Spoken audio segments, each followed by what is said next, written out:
బ్రహ్మార్పణం. జనన మరణాలు లేవు నాకు, దేహంగా నేను లేను, నేను పరమాత్మగా ఉన్నాను. జనన మరణాలు లేవు నాకు, దేహం కాలం పూర్తి అయిన తరువాత మట్టిలో కలిసిపోతుంది. నేను అనంత చైతన్యాన్ని, చైతన్యంలో కలిసిపోతాను.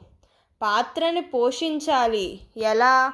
దేహం మానవ శరీరంలో, సంసారంలో, వివిధ బాంధవ్యాలలో అతుక్కుని ఉంది. నేను దేహాన్ని అనుకుంటే బంధమే.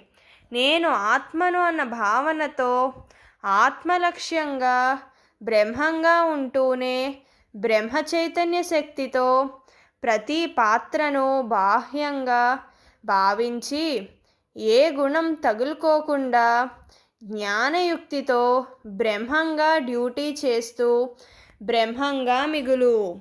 బ్రహ్మార్పణం.